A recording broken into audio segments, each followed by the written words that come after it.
Aku balaskan dendamku untuk suamiku, mertuaku dan wanita pelakor pilihan mertuaku. Malam itu begitu sunyi. Hujan turun deras, menghantam atap rumah dengan suara berirama, seolah menambah beban di hati Arini. Ia duduk di sudut kamar, memeluk lututnya sambil menatap kosong ke arah pintu yang sedikit terbuka. Di balik pintu itu, suara gelak tawa terdengar samar. Suara yang begitu asing di rumah yang dulu ia anggap sebagai istananya. Ia tahu, suaminya sedang bersama wanita lain. Wanita yang tidak hanya merusak pernikahan mereka, tetapi juga mendapat restu dari mertuanya sendiri. Sebuah ironi yang membuat luka di hatinya semakin dalam. Arini bukanlah wanita lemah. Ia selalu percaya bahwa cinta dan kesetiaan bisa mengatasi segalanya. Tapi apa yang ia alami sekarang membuat keyakinannya runtuh. "Untuk apa aku bertahan?" gumamnya dengan suara serak. Matanya membengkak karena terlalu banyak menangis. Bayangan-bayangan masa lalu menyeruak di benaknya, saat ia dan Bagas, suaminya, masih saling mencintai. Dulu, cinta mereka begitu kuat, melawan restu yang awalnya tidak pernah datang dari keluarga Bagas. Namun kini, cinta itu hancur berantakan. Hati Arini mencengkeram perasaan yang sulit dijelaskan. Antara sakit, kecewa, dan amarah yang perlahan-lahan menjelma menjadi tekad. Ia tidak akan membiarkan dirinya terus dipermainkan. Tidak oleh suaminya, tidak oleh wanita itu, dan tidak oleh mertuanya. Mereka semua akan merasakan bagaimana sakitnya dikhianati, dilukai, dan diperlakukan seperti dirinya. Malam itu, untuk pertama kalinya, Arini bangkit. Ia berdiri di depan cermin besar yang memantulkan bayangan dirinya. Mata yang sembab dan wajah yang kusam menyiratkan semua penderitaan yang telah ia tanggung. Tapi di balik itu, ada sesuatu yang baru, sebuah nyala di matanya. Ia tahu, ia harus mengambil alih hidupnya. Tidak hanya untuk dirinya, tetapi juga untuk membuktikan bahwa ia bukan wanita yang bisa diremehkan. Malam itu Arini membereskan beberapa pakaian ke dalam koper kecil. Tangannya gemetar, tapi hatinya mantap. Ia tahu, untuk membalaskan rasa sakit ini, ia tidak bisa bertahan dalam rumah yang penuh racun. Ia harus pergi, tapi bukan untuk kabur, untuk merancang langkah balasannya. Ketika koper selesai, ia berjalan perlahan menuju ruang tengah. Suaminya, Bagas, duduk di sofa bersama Laras, wanita yang telah merebut hidupnya. Mertuanya, Santi, terlihat duduk tak jauh dari mereka, tertawa kecil sambil menyesap teh. Mereka tampak seperti keluarga bahagia, sebuah potret yang menampar Arini dengan keras. "Aku akan pergi," kata Arini, suaranya datar tapi tegas. Bagas menoleh sekilas, wajahnya tidak menunjukkan rasa bersalah. "Pergilah kalau mau. Kamu sudah tidak dibutuhkan di sini." Kalimat itu seperti duri yang menancap dalam. Namun, Arini tetap berdiri tegak. Ia menatap mereka satu persatu. "Kalian pikir kalian sudah menang? Aku hanya pergi untuk sementara. Jangan terlalu nyaman dengan kebahagiaan palsu kalian." Mertuanya terkekeh pelan. "Sudah bagus kau sadar diri, Arini. Laras jauh lebih pantas untuk Bagas. Kau terlalu lemah, terlalu biasa. Bagas butuh seseorang yang setara dengannya." Arini menelan semua hinaan itu. Ia tidak akan membalas dengan kata-kata. Balas dendamnya akan datang dengan tindakan. Dan itu akan menghancurkan mereka satu persatu. Arini memutuskan kembali ke kota kelahirannya. Di sana, ia tinggal sementara di rumah sahabat lamanya, Rina. "Kamu yakin ingin menghadapi mereka? Kadang, melepaskan adalah cara terbaik untuk menemukan kedamaian." Nasihat Rina saat mendengar rencana Arini. "Tidak, Rina, aku tidak bisa membiarkan mereka hidup bahagia setelah semua yang mereka lakukan. Aku akan membuat mereka merasakan apa yang aku rasakan, jawab Arini dingin. Rina menghela napas, tapi ia tahu keras kepala sahabatnya itu. Baiklah, apa rencanamu? Arini tersenyum tipis. Ia mengeluarkan beberapa dokumen dari tasnya. Aku punya aset-aset yang tidak pernah mereka tahu. Selama ini, aku menyimpan semuanya di belakang nama mereka karena aku pikir kami keluarga. Sekarang, aku akan gunakan ini untuk menghancurkan mereka. Aku tahu kelemahan Bagas, aku tahu apa yang mertuaku inginkan, dan aku tahu betul siapa Laras. Rina memandangi dokumen-dokumen itu dengan takjub. Kamu serius akan mulai dari sini? Ya, aku akan mulai dengan Bagas. Dia mungkin berpikir bisa hidup bahagia dengan Laras, tapi dia lupa bahwa perusahaannya hidup dari dukungan modal yang aku berikan sejak awal. Keesokan harinya, Arini bertemu dengan seorang pengacara. Ia memutuskan untuk menarik semua dukungan modalnya dari perusahaan milik Bagas. Proses itu tidak mudah, tapi ia bersikeras. Ia tahu ini adalah langkah awal untuk membuat Bagas kehilangan pijakan. Berita itu sampai ke Bagas hanya beberapa hari kemudian. Ia mengamuk di rumah, membanting barang-barang sambil berteriak. Apa maksud Arini menarik semua modalnya? Dia mau kita bangkrut. Laras yang duduk di dekatnya tampak gelisah. Kamu harus lakukan sesuatu. Perusahaanmu tidak bisa berjalan tanpa dana itu. Dia pikir dia siapa? Aku akan buat dia menyesal, geram Bagas. Namun, Arini lebih cerdas. Ia sudah mengunci semua celah yang bisa digunakan Bagas untuk menggagalkan rencananya. Tidak hanya itu, ia juga mulai menyelidiki Laras lebih dalam. Arini mengetahui bahwa wanita itu bukanlah sesuci yang ia klaim. Laras memiliki masa lalu yang kelam, dan Arini tahu bagaimana cara membongkarnya. 2 minggu setelah langkah pertamanya, Arini mendapatkan hasil yang ia harapkan. Perusahaan Bagas mulai goyah. Beberapa klien besar yang selama ini berinvestasi mulai menarik diri setelah mendengar kabar bahwa sumber utama pendanaan telah pergi. Bagas mulai kelimpungan. Ia mencoba mencari investor baru, tapi reputasinya yang tergantung pada nama baik Arini membuat banyak pintu tertutup untuknya. Sementara itu, Arini mulai menyusun langkah berikutnya. Ia tidak ingin sekadar menghancurkan perusahaan Bagas. Ia ingin menyentuh sisi yang lebih personal. Ia tahu kelemahan terbesar suaminya, ego. Bagas adalah pria yang sangat mementingkan citra. Kehilangan status dan kehormatan di depan publik adalah pukulan yang lebih berat daripada kehancuran finansial. Arini memanfaatkan seorang teman lamanya yang bekerja di media. Ia memberikan informasi yang cukup untuk memunculkan laporan investigasi tentang praktik tidak etis di perusahaan Bagas. Ia tahu betul bahwa Bagas pernah terlibat dalam beberapa kesepakatan kotor untuk mempercepat pertumbuhan usahanya.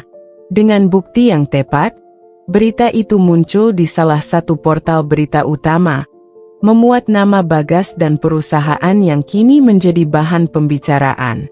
Bagas terpukul. Ia menghabiskan malamnya dengan marah-marah di rumah, menuduh semua orang mencoba menjatuhkannya. Laras, yang biasanya tampak tenang, mulai kehilangan kesabarannya. Ia tidak pernah membayangkan hidup dengan Bagas akan berubah seperti ini. Sebelum semua ini, ia melihat Bagas sebagai pria sukses yang akan memberinya kehidupan mewah. Tapi kenyataan mulai menunjukkan wajah aslinya. Kenapa kamu tidak bisa mengatasi masalah ini? Apa gunanya punya perusahaan kalau akhirnya seperti ini? Kata Laras dengan nada menyindir.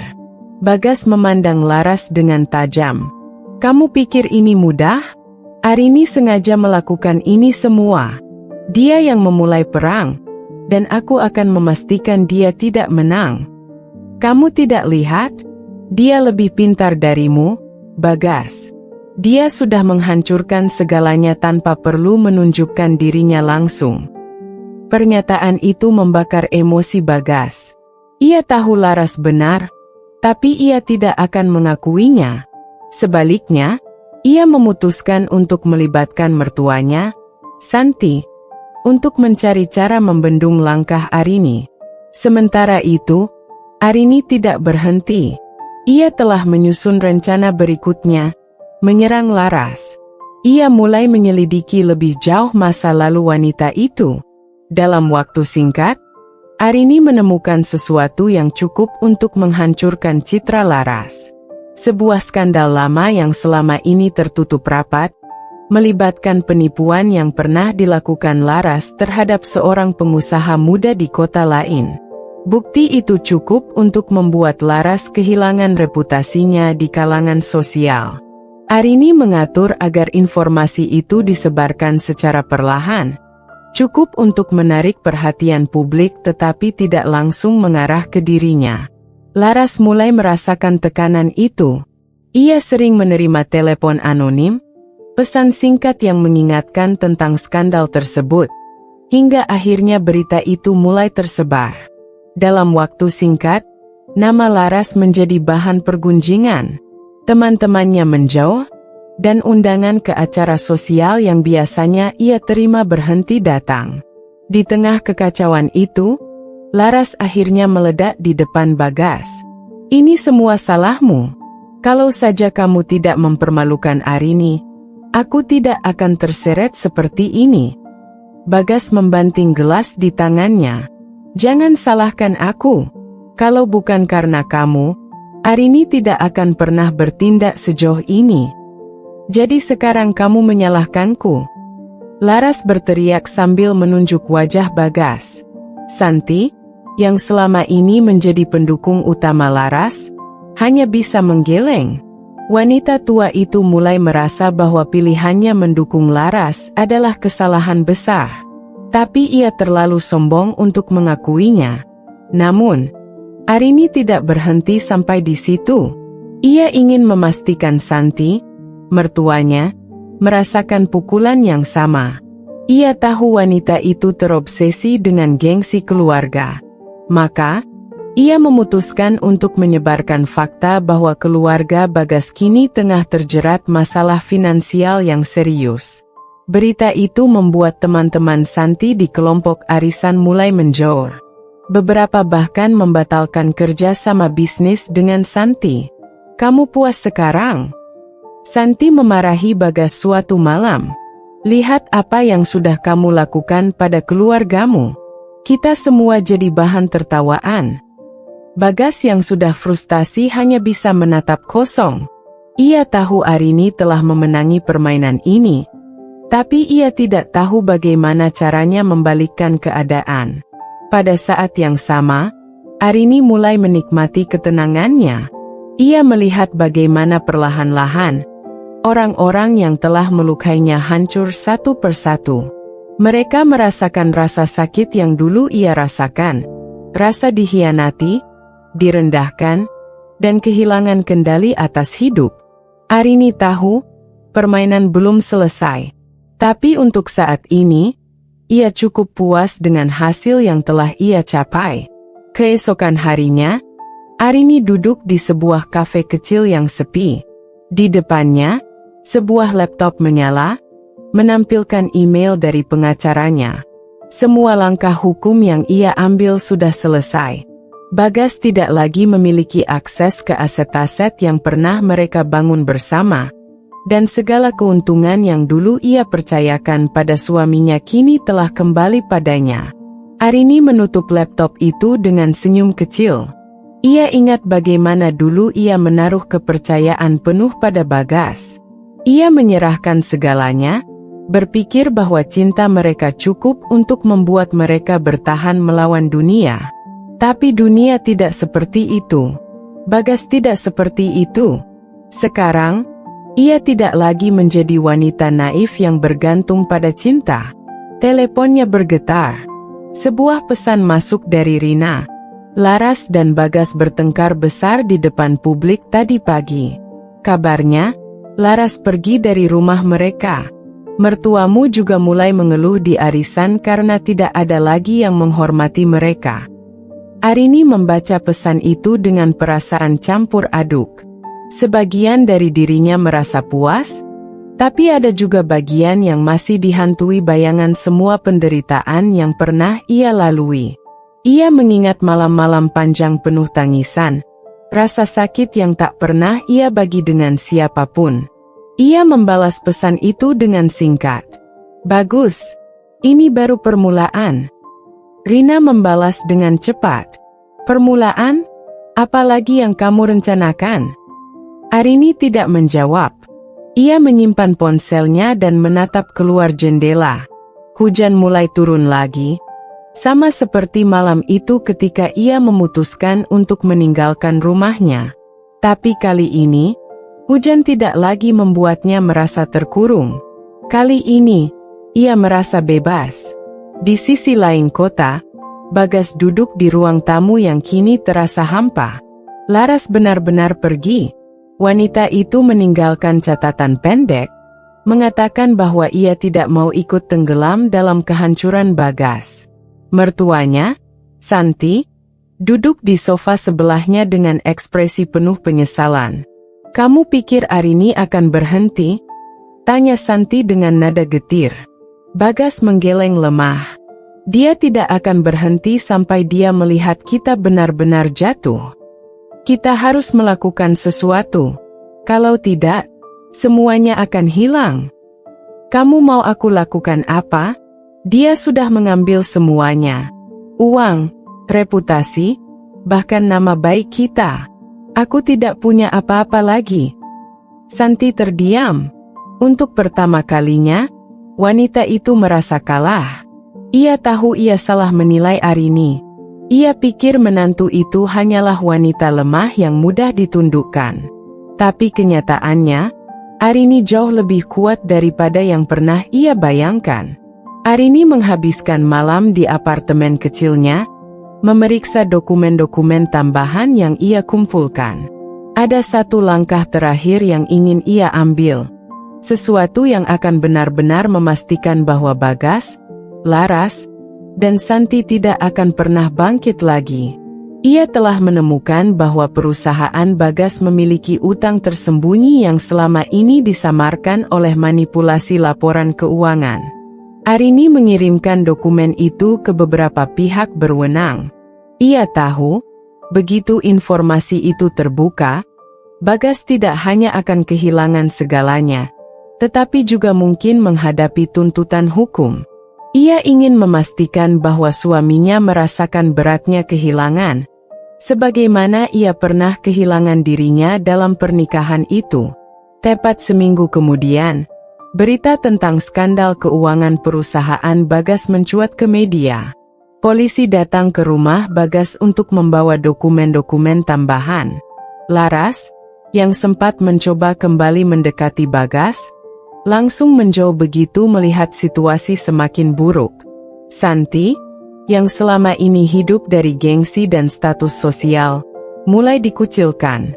Teman-temannya tidak lagi menghormatinya, bahkan beberapa di antaranya terang-terangan mencemooh. Arini mendengar kabar itu sambil tersenyum kecil. Ia tahu, waktunya untuk melanjutkan hidup hampir tiba. Tapi sebelum itu, ia ingin memberikan sentuhan akhir pada rencana besarnya. Ia mengatur sebuah pertemuan dengan Bagas di sebuah tempat netral. Bagas datang dengan wajah kusut, mata yang menunjukkan kelelahan dan frustrasi. "Kenapa kamu ingin bertemu?" tanya Bagas dengan nada dingin. Arini menatapnya tajam. "Aku hanya ingin memastikan kamu tahu satu hal, Bagas. Semua ini terjadi bukan karena aku membalas dendam, tapi karena aku mengambil kembali apa yang menjadi hakku. Kamu, ibumu, dan Laras hanya menikmati apa yang sebenarnya bukan milik kalian." Bagas tidak menjawab. Ia hanya duduk diam, tenggelam dalam rasa bersalah yang mungkin tidak akan pernah ia akui. Ini hanya peringatan, Bagas. Jangan pernah mencoba mencari cara untuk menghancurkanku lagi. Karena jika kamu lakukan itu, aku akan kembali. Dan kali ini, aku tidak akan memberi ampun. Arini bangkit dan meninggalkan Bagas yang masih terdiam. Ia merasa lega. Untuk pertama kalinya, ia tidak lagi merasa menjadi korban. Kini, ia adalah wanita yang mengambil kendali atas hidupnya kembali. Bagas masih terduduk diam di kursi, memandangi cangkir kopi di depannya. Kopi itu sudah dingin, sama seperti hubungannya dengan Arini. Kali ini, ia benar-benar merasa kalah. Ia tidak pernah menyangka bahwa wanita yang dulu ia anggap lemah mampu menghancurkannya sejauh ini. Tidak hanya menghancurkan, tapi membuatnya kehilangan segalanya, keluarga, karir, bahkan harga dirinya. Ia mengepalkan tangan, menggertakkan gigi dengan penuh penyesalan. Namun, di sudut hatinya, ia tahu bahwa semua ini adalah hasil dari perbuatannya sendiri. Ia yang mengkhianati kepercayaan Arini. Ia yang memilih Laras atas wanita yang sudah memberikan segalanya untuknya. Pulang ke rumah bukan lagi sebuah penghiburan bagi Bagas. Rumah itu kini lebih mirip penjara. Tidak ada kehangatan, tidak ada tawa. Hanya bayangan kekalahan yang terus menghantui pikirannya. Mertuanya, Santi, juga tidak banyak bicara lagi. Wanita itu lebih sering mengunci diri di kamar. Mungkin merenungi kesalahan besar yang telah ia buat. Tapi rasa sombongnya terlalu tinggi untuk mengakuinya di depan orang lain. Bagas mencoba menghubungi beberapa teman lamanya, meminta bantuan untuk menyelamatkan sisa-sisa kehormatannya. Namun, seperti yang sudah ia duga, mereka menolak. Nama Bagas kini identik dengan skandal dan kegagalan. Tidak ada yang mau mempertaruhkan reputasi mereka dengan mendukungnya. Sementara itu, Arini melangkah dengan mantap ke dalam ruang pertemuan kantor barunya. Ia telah menerima tawaran dari sebuah perusahaan besar di bidang konsultan keuangan. Dengan pengalaman dan kecerdasan yang ia miliki, ia dengan mudah mendapatkan posisi strategis di sana. Semua ini adalah bagian dari rencana besar untuk membangun kembali hidupnya, bukan sebagai istri seseorang, tetapi sebagai wanita mandiri yang tidak lagi terikat pada siapapun. "Selamat bergabung, Bu Arini," kata salah satu rekan kerjanya. "Kami mendengar banyak tentang keahlian Anda. Saya yakin Anda akan membawa perubahan besar di sini." Arini tersenyum tipis. "Terima kasih. Saya juga berharap bisa memberikan yang terbaik." Hari-harinya kini dipenuhi dengan kesibukan baru. Tidak ada lagi malam-malam penuh air mata. Tidak ada lagi rasa sakit yang menggerogoti hatinya. Ia mulai menemukan kebahagiaan dalam dirinya sendiri, sesuatu yang dulu ia pikir mustahil. Di rumahnya, Santi duduk termenung di ruang tamu yang sepi. Hidupnya berubah drastis sejak Arini memutuskan pergi. Teman-teman arisan yang dulu memujanya kini menghindar. Mereka mulai melihat Santi sebagai sosok yang gagal mempertahankan kehormatan keluarganya. Beberapa bahkan secara terang-terangan mencemoohnya di acara sosial. Santi memandangi foto keluarga yang tergantung di dinding. Foto itu diambil pada hari pernikahan Bagas dan Arini.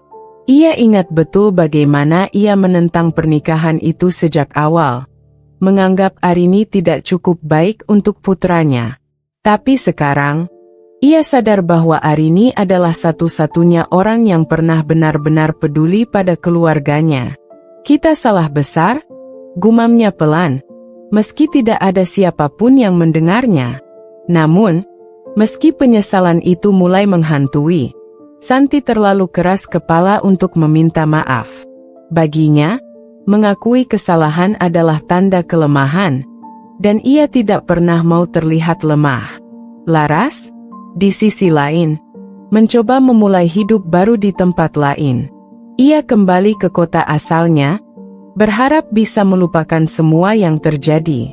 Tapi bayangan tentang skandal dan kerusakan yang ia tinggalkan di belakangnya terus menghantui.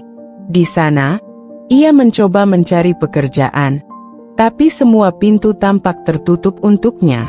Reputasi buruk yang tersebar membuatnya sulit mendapatkan kepercayaan siapapun. Laras akhirnya mulai menjual perhiasan dan barang-barang mahal yang ia kumpulkan selama hidup bersama Bagas untuk bertahan hidup. Ia menyadari bahwa mimpi indahnya tentang kehidupan mewah bersama Bagas hanyalah ilusi. Sekarang, ia hanya seorang wanita yang terjebak dalam kenyataan pahit akibat pilihan buruknya. Arini duduk di balkon apartemennya suatu malam, memandangi kerlip lampu kota. Udara malam terasa sejuk, membelai wajahnya dengan lembut. Untuk pertama kalinya dalam waktu yang sangat lama, ia merasa damai. Ponselnya bergetar. Sebuah pesan masuk dari nomor tak dikenal. "Arini, ini Bagas. Aku ingin bicara. Kumohon, beri aku kesempatan untuk menjelaskan." Arini membaca pesan itu dengan tenang. Ia tidak merasa marah atau terganggu.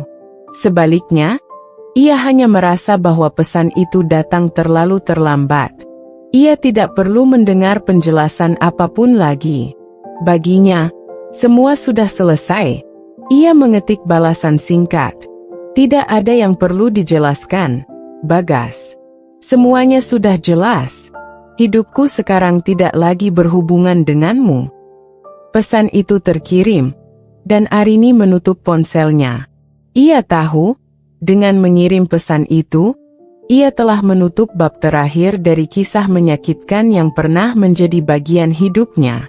Kini, ia siap melangkah ke depan, ke arah masa depan yang lebih cerah, tanpa bayang-bayang masa lalu yang terus mengejar. Arini pikir semuanya telah selesai. Namun, hidup seringkali memiliki cara sendiri untuk menguji seseorang. Beberapa minggu setelah pesan terakhir dari Bagas, Arini menerima kabar mengejutkan. Salah satu rekan kerja barunya, seorang pria bernama Raka, mulai menunjukkan sikap yang mencurigakan. Awalnya, Raka tampak ramah dan membantu. Tapi semakin lama, ia mulai terlalu terlibat dalam pekerjaan dan keputusan Arini.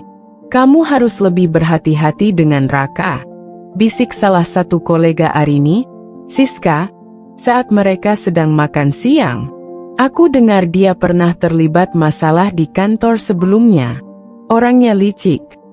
Arini mengangguk ringan, meski pikirannya penuh pertanyaan. Ia tidak ingin terlalu cepat mengambil kesimpulan, tapi ia mulai memperhatikan gelagat Raka lebih seksama. Beberapa hari kemudian, saat Arini memeriksa laporan proyek yang sedang dikerjakannya, ia menemukan sesuatu yang ganjil. Ada data yang dimanipulasi, seolah-olah ada upaya untuk menutupi kerugian kecil dalam proyek tersebut. Arini merasa curiga. Ia segera mengumpulkan dokumen itu dan menyimpannya di tempat aman, berniat menyelidiki lebih lanjut. Namun, sebelum ia sempat bertindak, Raka datang ke ruangannya dengan wajah serius. "Arini, aku dengar ada yang tidak beres dengan proyek kita. Apa kamu menemukannya?" Arini memasang wajah tenang, meski ia tahu ada sesuatu yang tidak beres. "Aku masih memeriksanya. Tapi tenang saja, aku akan menyelesaikannya." Raka tersenyum kecil. "Bagus. Aku percaya kamu bisa menangani ini. Kalau butuh bantuan, jangan ragu bilang, ya." Setelah Raka pergi, Arini merasakan hawa dingin di balik senyumnya. Ada sesuatu yang tidak ia percayai dari pria itu. Ia merasa bahwa Raka mungkin lebih tahu daripada yang ia akui. Sementara itu, Bagas yang selama ini hanya diam dalam kehancurannya, tiba-tiba mendapatkan peluang untuk bangkit. Salah satu rekan bisnis lamanya, Faris, menawarkan kemitraan kecil untuk sebuah proyek baru. Meski proyek itu jauh dari kemewahan yang pernah Bagas nikmati, ia melihatnya sebagai kesempatan untuk memulai kembali. Namun, Faris memiliki agenda lain. Ia mendekati Bagas bukan hanya untuk membantu, tetapi juga untuk memanfaatkan situasi. Faris tahu reputasi buruk Bagas dan ingin menggunakannya sebagai tameng untuk transaksi-transaksi kotor yang ia jalankan di belakang layar. "Aku butuh kamu untuk menandatangani beberapa dokumen ini," kata Faris suatu malam di kantornya. "Semua ini hanya formalitas. Kamu tahu bagaimana birokrasi berjalan." Bagas, yang sudah terdesak oleh kebutuhan, menandatanganinya tanpa banyak bertanya. Ia tidak tahu bahwa langkah itu akan membawanya ke dalam masalah yang lebih besar di masa depan. Di sisi lain, Laras yang kembali ke kampung halamannya mulai menghadapi cobaan lain. Seorang pria bernama Randy, yang dulu pernah menjadi korban penipuannya, mendengar bahwa Laras telah kembali. Ia mulai muncul di lingkaran sosial Laras, memberikan sindiran halus yang penuh ancaman. "Kamu pikir aku lupa, Laras?" bisik Randy di salah satu acara pertemuan kecil di lingkungan mereka. "Aku masih ingat bagaimana kamu menghancurkan usahaku dulu." Laras mencoba bersikap tenang. "Aku tidak tahu apa yang kamu bicarakan." "Tenang saja, aku tidak akan langsung bertindak. Tapi aku akan pastikan kamu tahu bagaimana rasanya kehilangan segalanya," kata Randy sambil tersenyum dingin. Laras tahu, kali ini ia mungkin tidak akan bisa melarikan diri begitu saja. Masa lalunya mulai mengejar, dan ia tidak memiliki siapapun untuk membantunya. Arini akhirnya menemukan bukti bahwa Raka terlibat dalam manipulasi data proyek. Bukti itu mengarah pada transfer dana yang tidak sah ke rekening tertentu. Namun, sebelum ia sempat melaporkan hal itu, Raka menghadangnya di parkiran kantor. "Arini, aku tahu apa yang kamu temukan," kata Raka dengan nada rendah tapi penuh ancaman. "Kamu pikir kamu bisa menghadapiku?" Arini menatapnya tajam. "Aku tidak takut padamu, Raka. Apa yang kamu lakukan akan terungkap cepat atau lambat." Raka tertawa kecil. "Kamu terlalu percaya diri. Jangan lupa, aku punya banyak koneksi. Jika kamu tidak berhati-hati, kariermu bisa berakhir sebelum kamu sempat memulai." Ancaman itu membuat darah Arini mendidih, tapi ia tidak menunjukkan rasa takut sedikit pun. Ia tahu, ini adalah ujian lain yang harus ia hadapi. Namun, di saat bersamaan, ia tidak menyangka bahwa konflik-konflik lain mulai menyatu di latar belakang. Bagas yang tanpa sadar terjerat skema Faris, Laras yang mulai diintai oleh Randy, dan Santi yang kini mencari cara untuk memperbaiki hubungannya dengan Arini demi menyelamatkan sisa reputasi keluarganya. Arini belum menyadari bahwa kehidupan yang ia pikir sudah stabil perlahan-lahan akan kembali menjadi medan perang. Kali ini, musuhnya datang dari berbagai sisi, membawa rencana dan agenda masing-masing. Malam itu, Arini tidak bisa tidur. Ancaman Raka masih terngiang di telinganya, tetapi ia tidak membiarkan rasa takut mengambil alih. Ia membuka laptopnya dan mulai menulis laporan rinci tentang temuan manipulasi data proyek. Ia menyimpan salinannya di berbagai tempat, cloud, drive eksternal, bahkan mengirimkannya kepada Rina sebagai langkah berjaga-jaga. Namun, ia sadar bahwa ini bukan hanya tentang melindungi diri. Raka adalah tipe orang yang tidak segan-segan bermain kotor, dan itu berarti ia harus memiliki rencana yang lebih besar. Arini memutuskan untuk menghubungi seorang kenalan lama, Wahyu, seorang jurnalis investigasi yang pernah membantunya dalam sebuah kasus sebelumnya. "Wahyu, aku butuh bantuanmu," kata Arini melalui telepon. "Ada seseorang di kantor yang melakukan manipulasi data proyek. Aku punya bukti, tapi aku butuh kamu untuk membongkarnya." Kalau kamu punya bukti, itu sudah cukup untuk kita mulai, jawab Wahyu. Kirim semuanya padaku. Aku akan memastikan ini diangkat ke publik dengan cara yang aman. Arini merasa lega. Setidaknya, ia tidak sendirian dalam menghadapi masalah ini. Di tempat lain, Bagas mulai merasakan keanehan dalam kemitraannya dengan Faris. Dokumen-dokumen yang ia tanda tangani mulai menimbulkan masalah. Salah satu klien mendatangi Bagas dengan nada marah, menuduh bahwa proyek mereka tidak berjalan sesuai rencana. Pak Bagas, apa maksudnya dana ini dipindahkan ke rekening lain tanpa persetujuan kami? Tanya klien itu dengan wajah merah padam. Bagas tertegun.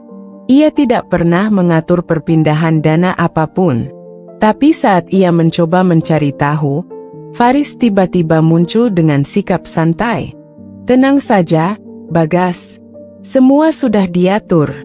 Jangan khawatir. Tapi Bagas tahu ada sesuatu yang salah. Ia mulai menyadari bahwa dirinya mungkin hanya pion dalam permainan Faris. Sayangnya, ia sudah terlalu dalam untuk keluar begitu saja. Jika ia mencoba melawan, Faris bisa dengan mudah menjadikannya kambing hitam. Di kampung halaman, Laras semakin terdesak oleh kehadiran Randy. Pria itu tidak hanya mengganggunya secara verbal, tetapi juga mulai mempengaruhi orang-orang di sekitarnya. Tetangga-tetangga mulai membicarakan masa lalu Laras, dan ia merasa semakin terisolasi. Suatu malam, Randy muncul di depan rumahnya. Dengan senyum penuh makna, ia menyerahkan sebuah amplop kepada Laras. Aku tahu kamu tidak punya banyak pilihan sekarang, katanya. Kalau kamu ingin aku berhenti, kamu tahu apa yang harus dilakukan. Laras membuka amplop itu dan menemukan sejumlah dokumen yang mengungkap penipuan yang pernah ia lakukan terhadap Randy di masa lalu. Dokumen itu cukup untuk membawanya ke pengadilan. Kamu mau uang? Aku bisa memberikannya, kata Laras, mencoba bersikap tenang. Randy tertawa kecil. Uang? Kamu pikir ini hanya soal uang? Aku ingin kamu merasakan bagaimana rasanya kehilangan segalanya. Sama seperti yang kamu lakukan padaku. Laras mulai merasa bahwa tidak ada jalan keluar. Semua pintu yang pernah ia buka dengan tipu daya kini tertutup, dan ia hanya bisa menunggu badai itu menghancurkannya. Arini, yang tidak mengetahui bahwa Bagas dan Laras sedang menghadapi konflik mereka sendiri, terus melanjutkan perjuangannya melawan Raka. Wahyu menghubunginya beberapa hari kemudian dengan kabar bahwa laporan investigasi sudah hampir selesai. Namun, ada sesuatu yang tidak ia duga. Arini, aku menemukan sesuatu yang lebih besar, kata Wahyu. Manipulasi ini bukan hanya soal proyek kecil. Ini terhubung dengan skema yang lebih besar, melibatkan beberapa petinggi di perusahaanmu. Arini terkejut. Apa maksudmu? Siapa yang terlibat? Aku belum bisa memastikan semua nama, tapi aku yakin ini jauh lebih besar dari sekadar Raka. Kamu harus lebih berhati-hati. Jangan sampai mereka tahu kamu sedang mengungkap ini. Arini merasa adrenalinnya naik. Apa yang awalnya ia pikir hanya masalah sederhana dengan satu orang ternyata jauh lebih rumit. Ia tahu bahwa melawan Raka saja sudah cukup sulit, apalagi jika ada kekuatan yang lebih besar di belakangnya.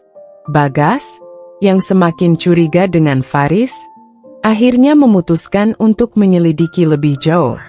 Ia memeriksa dokumen-dokumen lama yang ia tanda tangani, dan menemukan sesuatu yang mencurigakan. Beberapa transaksi besar mengarah ke nama yang tidak ia kenal. Ia mencoba mencari informasi tentang nama itu dan akhirnya menyadari bahwa itu adalah bagian dari jaringan pencucian uang yang dikelola Faris. Bagas merasa tubuhnya dingin. Jika ini terbongkar, ia tidak hanya kehilangan peluang bangkit, tetapi juga menghadapi ancaman hukuman penjara. Namun, alih-alih menyerah, Bagas memutuskan untuk melawan balik. Ia mulai mengumpulkan bukti dengan diam-diam, berharap bisa membongkar skema Faris sebelum terlambat. Konflik demi konflik mulai membentuk pola yang tak terduga.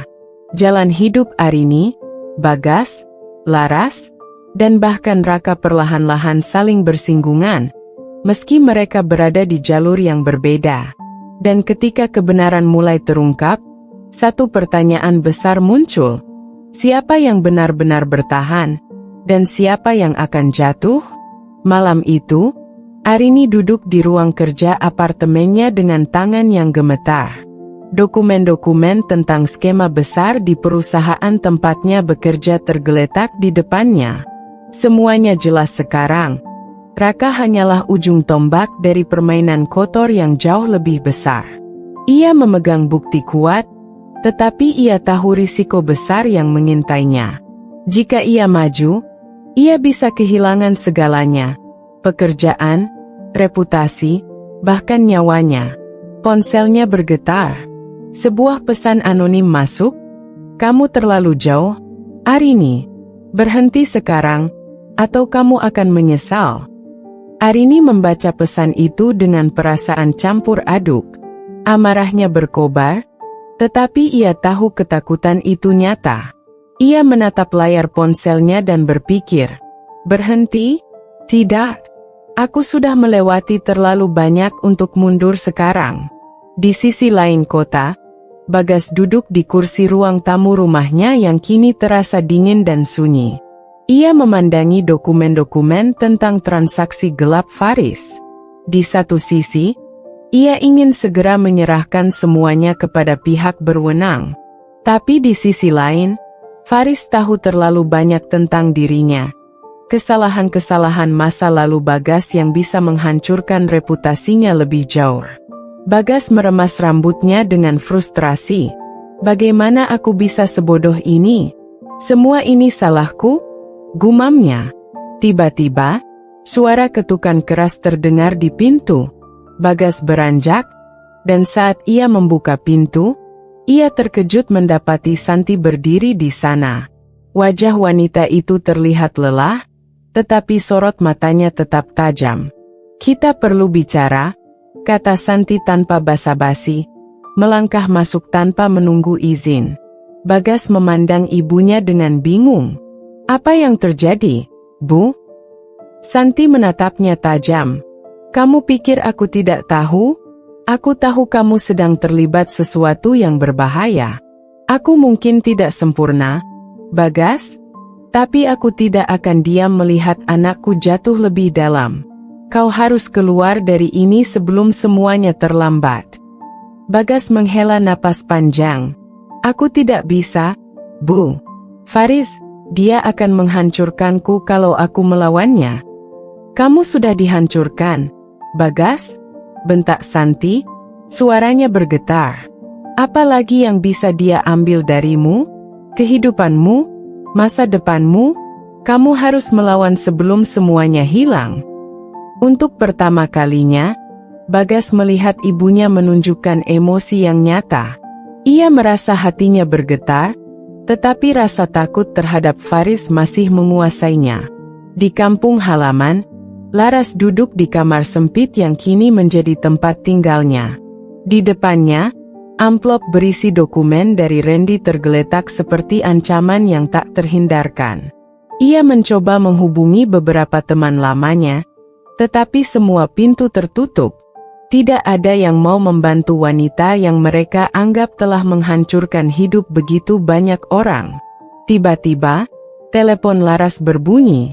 Ia segera mengangkatnya, berharap ada kabar baik. Laras, suara Randy terdengar di ujung telepon, dingin dan penuh dendam. Waktu kamu hampir habis. Jika kamu tidak menyerahkan dirimu, aku akan memastikan semua orang tahu siapa kamu sebenarnya. Laras menggigit bibirnya, menahan air mata. Ia tidak tahu harus bagaimana lagi. Di saat seperti ini, ia hanya bisa mengingat satu nama, Arini. Malam itu, Laras memberanikan diri untuk menghubungi Arini. Setelah beberapa nada sambung, suara Arini terdengar di ujung telepon. "Ada apa, Laras?" tanya Arini dengan nada datar. Ia tidak pernah menyangka akan mendengar suara wanita itu lagi. Aku butuh bantuanmu," kata Laras dengan suara yang hampir berbisik. "Aku tahu aku tidak pantas memintanya, tapi aku tidak tahu harus kemana lagi." Arini terdiam sejenak. Perasaan campur aduk memenuhi hatinya.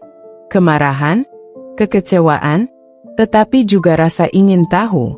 "Bantuan? Setelah semua yang kau lakukan, kenapa aku harus membantumu?" "Aku tahu aku salah," jawab Laras. Suaranya mulai bergetar. "Tapi aku benar-benar dalam bahaya. Randy, dia ingin menghancurkanku." Arini menarik napas dalam. Ia tidak tahu apakah ini adalah karma bagi Laras atau ujian bagi dirinya. Tetapi ia merasa, di balik permintaan itu, ada sesuatu yang lebih besar yang sedang terjadi. "Datanglah ke apartemenku besok," kata Arini akhirnya. "Kita akan bicara." Keesokan harinya, Laras muncul di apartemen Arini dengan wajah yang terlihat jauh lebih tua daripada sebelumnya. Mata Laras memerah, menunjukkan bahwa ia tidak tidur semalaman. Saat mereka duduk berhadapan, Arini menatap wanita itu dengan dingin. "Jelaskan," kata Arini tegas. Laras menceritakan segalanya, tentang Randy, dokumen-dokumen yang mengancam, dan masa lalunya yang kelam. Selama cerita itu berlangsung, Arini merasa emosinya bergejolak. Ia ingin sekali marah, tetapi ia juga melihat sisi rapuh Laras yang tidak pernah ia duga sebelumnya. "Dan kamu pikir aku akan membantumu setelah semua ini?" tanya Arini, suaranya penuh ironi. "Aku tahu aku tidak pantas mendapatkan bantuanmu," jawab Laras, menundukkan kepalanya. "Tapi aku tidak punya siapapun lagi. Aku bersedia melakukan apa saja, asalkan kau mau menolongku." Arini terdiam lama. Dalam hatinya, ia tahu bahwa membantu Laras berarti membuka luka lama yang selama ini ia coba sembuhkan. Tetapi ia juga tahu bahwa ini adalah kesempatan untuk menunjukkan kekuatannya, untuk membuktikan bahwa ia telah menjadi lebih baik daripada semua orang yang pernah menyakitinya. Akhirnya, Arini berkata, "Aku akan membantumu, tapi kau harus mengikuti semua yang aku katakan. Tidak ada kebohongan, tidak ada permainan." Laras mengangguk cepat, air mata mengalir di pipinya. "Aku akan melakukan apa saja." Namun, keputusan Arini untuk membantu Laras membuka babak baru yang jauh lebih gelap. Ancaman Raka, skema Faris, dendam Randy, dan pengkhianatan masa lalu mulai terjalin dalam jaringan konflik yang tidak terduga. Dan di tengah semua itu, Arini menyadari bahwa perjuangannya belum selesai, bahkan baru saja dimulai. Malam itu, Laras tidur di sofa apartemen Arini, sementara Arini duduk di meja kerjanya, memikirkan langkah berikutnya. Ia sadar bahwa dengan membawa Laras ke dalam hidupnya lagi, ia sedang menambah beban yang sudah cukup berat. Namun, ada sesuatu di balik permintaan Laras yang tidak bisa ia abaikan. Mungkin rasa kemanusiaannya, mungkin juga keinginannya untuk menunjukkan bahwa ia lebih kuat dari masa lalu. Ponselnya bergetar. Sebuah pesan masuk dari Wahyu. "Aku menemukan lebih banyak bukti. Ini melibatkan jaringan yang lebih luas dari yang kita duga. Kita harus bertemu segera." Arini membalas dengan cepat. "Besok sore, aku akan datang ke tempatmu." Namun, bahkan sebelum ia bisa menutup aplikasi pesan itu, sebuah suara terdengar dari balik pintu apartemennya. Ketukan keras yang membuat Laras terbangun dengan wajah panik. "Siapa itu?" tanya Laras, suaranya serak. Arini menatapnya tajam. "Tetap di sini." Ia mengambil napas dalam, lalu melangkah ke pintu. Melalui lubang intip, ia melihat seorang pria berdiri di sana. Wajahnya tidak asing. Itu Randy. Arini membuka pintu sedikit, cukup untuk berbicara. Ada apa? Randy tersenyum dingin. Arini, aku yakin kau tahu siapa aku. Aku di sini untuk bicara. Ini bukan waktu yang tepat, jawab Arini tegas. Oh, aku pikir ini waktu yang sempurna, kata Randy, matanya menyipit. Aku tahu Laras ada di sini. Jangan mencoba menyembunyikannya. Arini merasa dadanya berdebar. Ia tidak mau konflik ini meledak di depan pintunya. Dengar, aku tidak tahu urusan apa kau dengan Laras. Tapi ini rumahku, dan kau tidak punya hak untuk datang ke sini tanpa izin.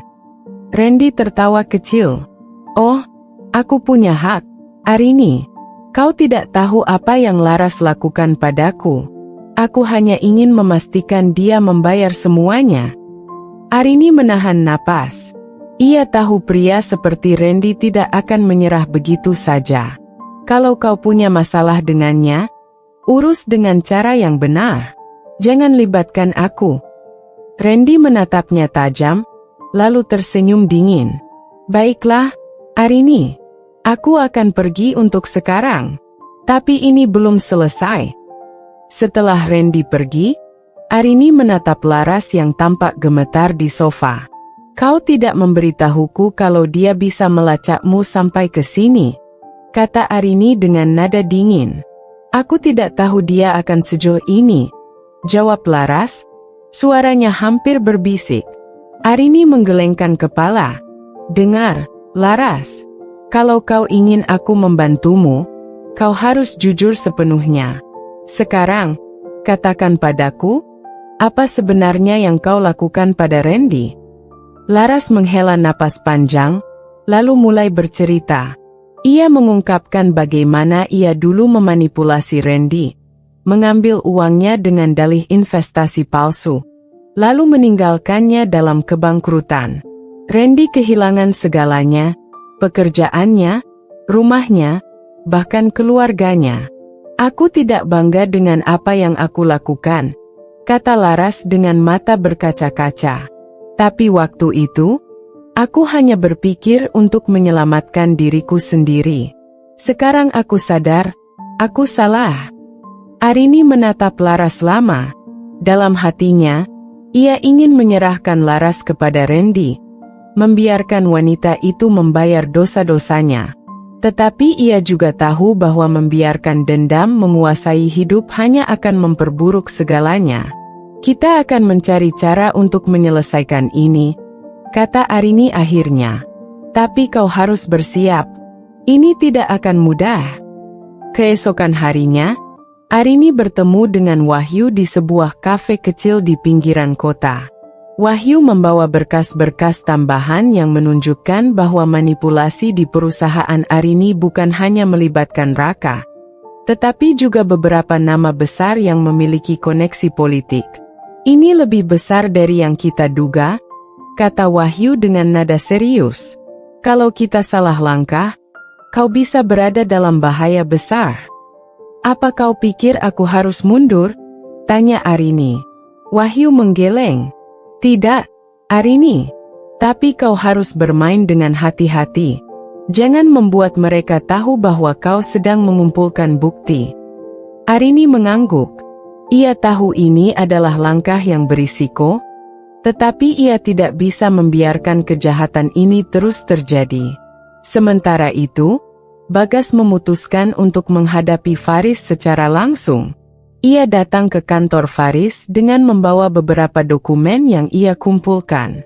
Faris menyambutnya dengan senyum santai, tetapi senyum itu perlahan memudar saat Bagas meletakkan dokumen-dokumen itu di mejanya. Apa ini, Bagas? Tanya Faris dengan nada rendah. Bukti bahwa kau memanfaatkan namaku untuk mencuci uang, jawab Bagas tegas. Aku tidak akan tinggal diam, Faris. Kalau kau tidak menghentikan ini, aku akan melaporkanmu. Faris tertawa kecil. Dan kau pikir kau akan lolos begitu saja? Jangan lupa, aku tahu semua rahasiamu. Kalau kau mencoba melawan, aku akan menghancurkanmu." Bagas merasa tubuhnya gemetar, tetapi ia tidak menunjukkan rasa takut. "Aku tidak peduli lagi, Faris. Lebih baik aku jatuh dengan kehormatan daripada hidup dalam ketakutan karena ancamanmu." Faris menatapnya lama, lalu tersenyum tipis. "Baiklah, Bagas. Kalau itu yang kau mau, ayo kita lihat siapa yang bertahan." Dalam bayang-bayang konflik ini, kehidupan Arini, Bagas, dan Laras perlahan mulai saling bertabrakan. Di setiap langkah mereka, bahaya dan pengkhianatan mengintai, membawa mereka lebih dalam ke dalam pusaran yang tak terhindarkan. Malam itu, suasana apartemen Arini terasa tegang. Laras duduk di sudut sofa dengan wajah kusut, sementara Arini terus memandangi layar laptopnya, mencoba menyusun langkah berikutnya. Pikiran mereka dipenuhi oleh ancaman yang kini datang dari berbagai arah. Arini memikirkan skema besar yang melibatkan perusahaan tempatnya bekerja, sementara Laras masih diliputi rasa takut akan apa yang akan dilakukan Randy berikutnya. "Apa yang akan kita lakukan sekarang?" tanya Laras pelan. Suaranya hampir seperti bisikan. Arini menutup laptopnya dengan suara keras yang membuat Laras tersentak. "Pertama-tama, kita harus tahu apa langkah Randy berikutnya. Kau pasti punya sesuatu yang bisa digunakan untuk melawannya, Laras. Apapun itu, katakan sekarang." Laras menggelengkan kepala. "Aku sudah kehilangan segalanya, Arini. Uang, koneksi, semuanya. Dia memiliki semua bukti untuk menghancurkanku." Arini menghela napas panjang. Ia merasa frustrasi, tetapi ia tahu bahwa Laras terlalu lemah untuk menghadapi Randy sendirian. Dengan perasaan bercampur aduk, Arini memutuskan untuk memanggil Wahyu ke apartemennya. Ia yakin, dengan bantuan Wahyu, mereka bisa merancang strategi yang lebih baik. Beberapa jam kemudian, Wahyu tiba. Ia membawa laptopnya dan setumpuk berkas, terlihat siap untuk pertemuan penting. "Aku hanya punya waktu sebentar," kata Wahyu, meletakkan tasnya di meja. "Jadi, apa yang kita hadapi di sini?" Arini menjelaskan situasi Laras, lengkap dengan ancaman dari Randy. Wahyu mendengarkan dengan seksama, lalu menatap Laras dengan tajam. "Kau pasti menyimpan sesuatu, Laras. Tidak mungkin dia bisa memegang kendali penuh kalau kau tidak memberinya celah," kata Wahyu. Laras terdiam sejenak, kemudian menghela napas panjang. "Aku pernah merekam percakapan kami beberapa tahun lalu. Saat itu, aku ingin memastikan aku punya bukti kalau dia mencoba memanipulasi kesepakatan kami. Tapi aku tidak tahu apakah rekaman itu masih ada." Wahyu mengangguk. "Kalau kita bisa mendapatkan rekaman itu, kita punya peluang untuk melawan." "Aku akan mencarinya," kata Laras. Ia berdiri dan menuju tas kecilnya yang tergeletak di pojok ruangan. Beberapa menit kemudian, ia kembali dengan sebuah flash drive kecil. "Ini, aku tidak yakin apa isinya. Tapi mungkin ini yang kalian butuhkan," kata Laras sambil menyerahkan flash drive itu kepada Wahyu. Wahyu segera mencolokkan flash drive itu ke laptopnya. Setelah beberapa saat memutar file yang ada di dalamnya, wajahnya berubah serius. "Ini cukup untuk membuat Randy diam," kata Wahyu. "Tapi kita harus hati-hati. Dia tidak akan tinggal diam jika tahu kita punya bukti ini." Di tempat lain, Bagas kembali ke rumahnya dengan perasaan gelisah. Pertemuannya dengan Faris tadi siang meninggalkan bekas yang mendalam. Faris tidak hanya mengancam, tetapi juga memberikan sinyal bahwa ia tidak akan ragu untuk bertindak lebih jauh. Saat Bagas membuka pintu, Ia dikejutkan oleh kehadiran Santi yang masih menunggunya di ruang tamu. "Kamu bertemu dia, kan?" tanya Santi dengan nada tegas. Bagas mengangguk pelan. "Aku harus melakukannya, Bu. Kalau tidak, dia akan terus memanfaatkan namaku untuk kepentingannya." Santi mendekatinya dan memegang tangannya erat. "Dengar, Bagas. Aku tahu kau ingin memperbaiki semuanya, tapi kau harus berhati-hati. Orang seperti Faris tidak akan berhenti hanya karena kau mengancamnya." "Aku tahu, Bu," jawab Bagas, suaranya bergetar. "Tapi aku tidak bisa terus hidup seperti ini. Aku harus melawan, apapun risikonya." Santi menghela napas panjang. Ia tahu anaknya keras kepala, tetapi ia juga tahu bahwa Bagas sedang berhadapan dengan sesuatu yang jauh lebih besar dari dirinya. "Kalau begitu, kita harus mencari cara untuk memastikan kau aman," kata Santi akhirnya. "Aku akan membantumu, Bagas. Kita hadapi ini bersama." Kembali di apartemen Arini, suasana mulai mereda setelah Wahyu pergi dengan flash drive tersebut. Namun, Laras masih tampak gelisah. "Kau pikir kita benar-benar bisa menghentikan Randy?" tanya Laras. Arini menatap Laras dengan tajam. "Kau tidak punya pilihan lain, Laras. Kalau kau terus bersembunyi, dia akan menemukanmu. Ini satu-satunya cara." Laras menundukkan kepala. Ia merasa tidak punya kekuatan untuk melawan. Tetapi ia tahu Arini benar. Jika ia ingin selamat, ia harus menghadapi Randy, apapun risikonya. Sementara itu, Arini memutuskan untuk memeriksa berkas-berkas tambahan yang ditinggalkan Wahyu. Saat ia membuka file-file itu, ia menemukan sesuatu yang mengejutkan.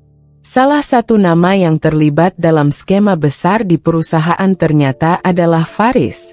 Arini merasa tubuhnya membeku. Ia tidak pernah menyangka bahwa Faris, mantan rekan Bagas, ternyata memiliki koneksi dengan masalah yang sedang ia hadapi. Ini berarti konflik mereka lebih terjalin daripada yang ia duga sebelumnya. Arini menutup laptopnya dengan perasaan campur aduk. Di kepalanya, hanya satu pikiran yang terus berputar. Bagaimana semua ini akan berakhir? Di luar sana, Randy duduk di dalam mobilnya, memandangi apartemen Arini dari kejauhan. Ia tahu bahwa Laras ada di dalam, dan ia tidak akan berhenti sampai wanita itu membayar semua yang telah ia lakukan. Sementara itu, Faris duduk di kantornya, memandangi laporan yang baru saja ia terima tentang pergerakan Bagas.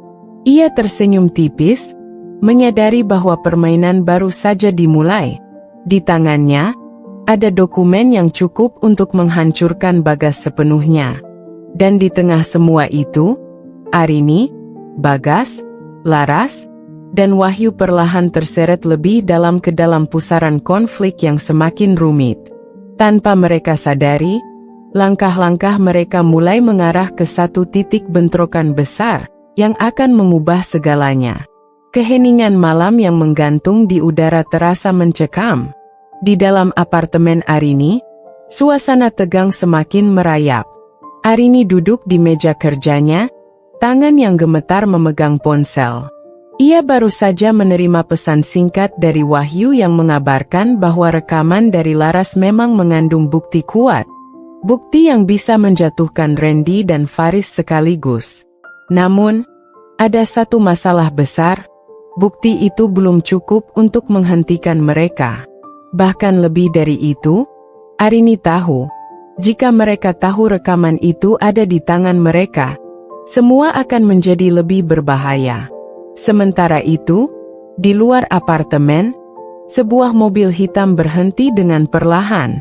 Dari dalam, Randy memandang ke arah gedung tempat Arini tinggal.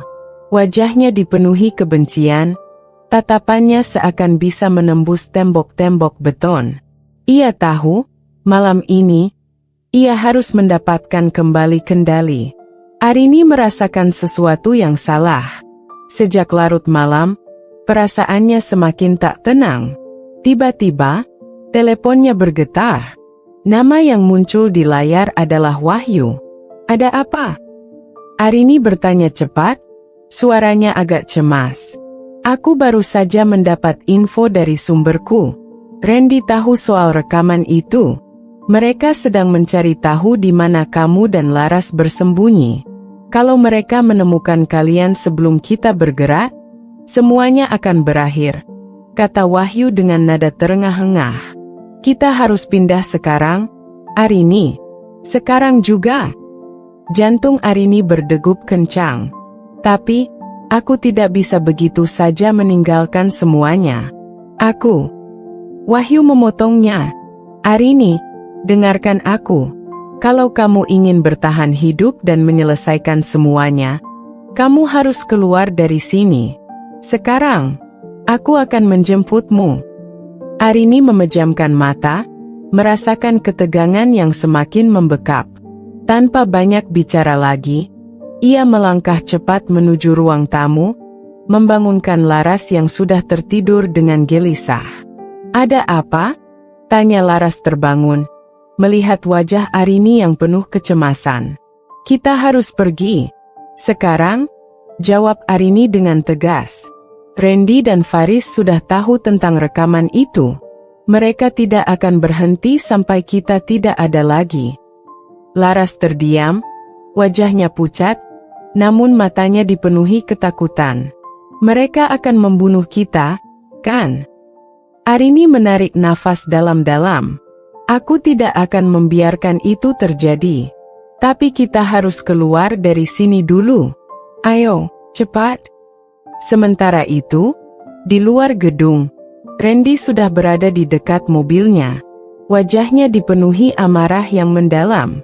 Tidak hanya karena Arini dan Laras yang ia anggap sebagai musuh, tetapi juga karena Faris, yang kini menjadi ancaman lebih besar baginya. Mereka semua hanya sebuah rintangan yang harus dihapuskan.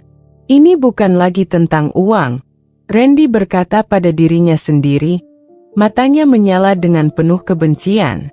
"Ini tentang pengkhianatan." Ia segera menghubungi anak buahnya dan memberi perintah, "Cari tahu di mana mereka. Jangan biarkan mereka lolos." Beberapa saat setelah perintah itu, Randy melirik ke arah apartemen Arini. Menyadari bahwa mereka sudah tidak ada di sana, ia merasakan getaran kegelisahan di dalam dirinya. Mereka pasti tahu ia akan datang, tapi tidak ada yang bisa menghentikannya sekarang.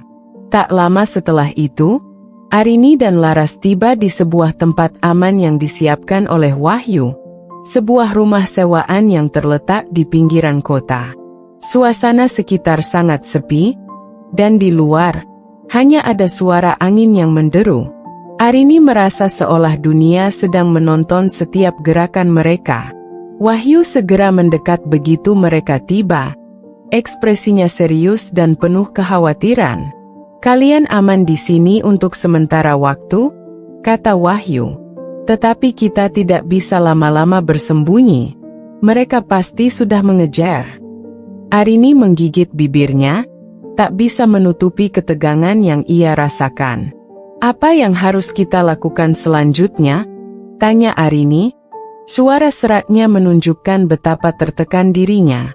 "Untuk sementara, kita harus tetap berada di bawah radar. Aku akan menghubungi orang-orang yang bisa membantu kita menyebarkan bukti ini. Tapi kita harus bergerak cepat," jawab Wahyu.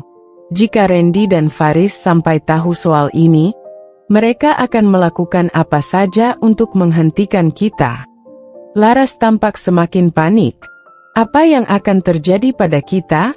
Jika mereka menemukanku, aku akan mati." "Jangan bicara seperti itu, Laras," Arini berkata dengan suara tegas, berusaha memberi sedikit harapan. "Kita akan menghadapi ini bersama. Percayalah." Namun, di dalam hati Arini, ia tahu bahwa mereka sedang berlari di jalur yang sangat berbahaya. Tidak hanya Randy dan Faris yang akan mengejar mereka, tetapi juga mereka yang di balik layar. Orang-orang berkuasa yang mungkin terlibat dalam kejahatan besar yang sedang mereka ungkap. Keesokan harinya, sebuah kejutan datang.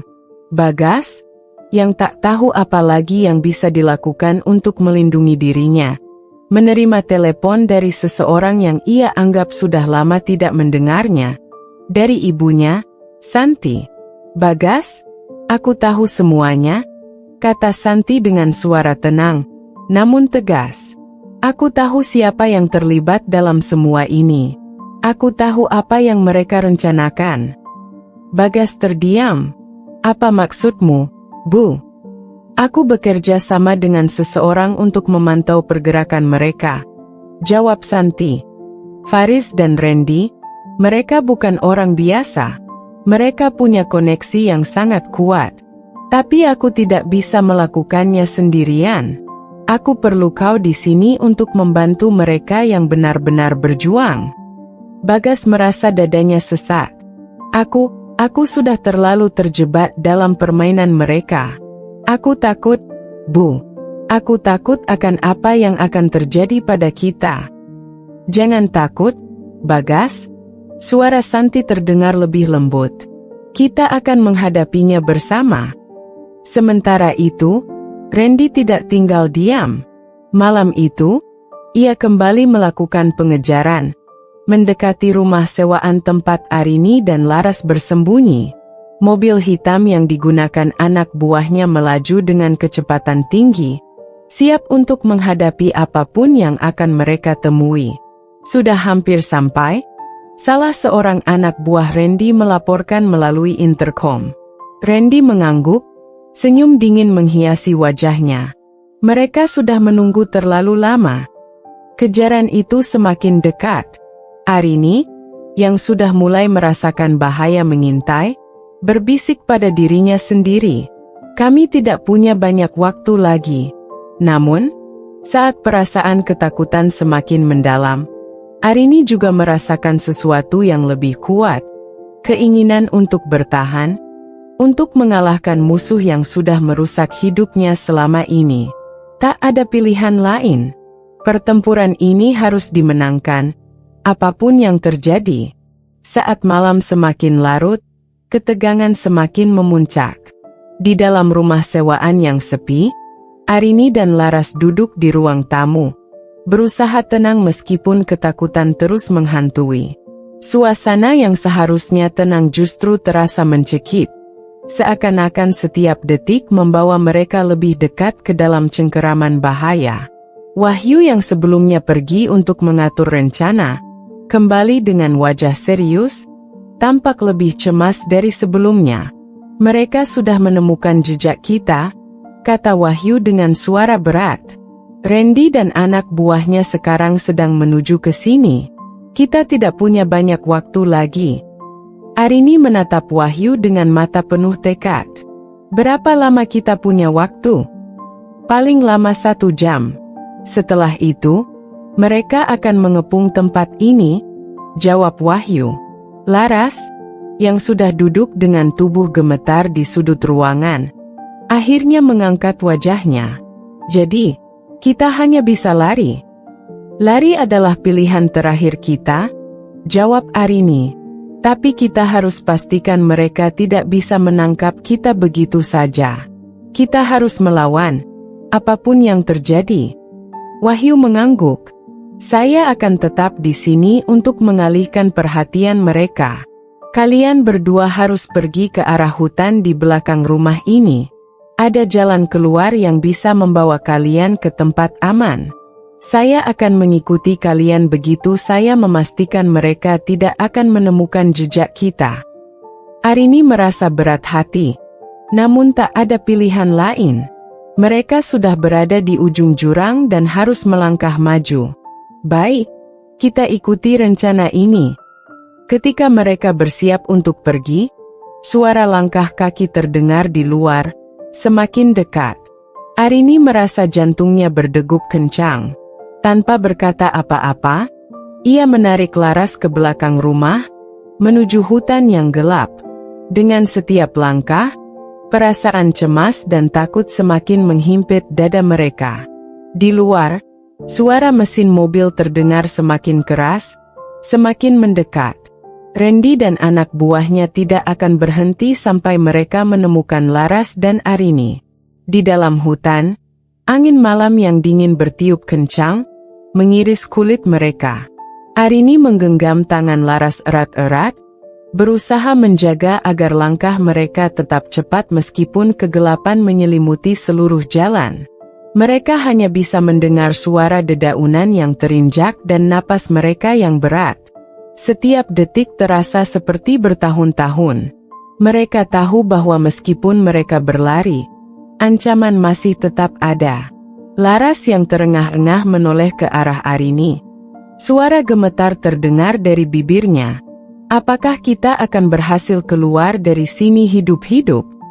Arini menggigit bibirnya, menahan kepanikan yang sudah hampir meluap. Kita tidak punya pilihan lain, Laras. Ingat, ini tentang bertahan hidup. Namun, di saat itulah, suara langkah kaki terdengar dari belakang. Kakinya terhenti sejenak, kemudian mereka berdua berbalik. Hanya untuk melihat sosok gelap yang muncul dari balik pepohonan. Sosok yang sudah lama mereka takuti.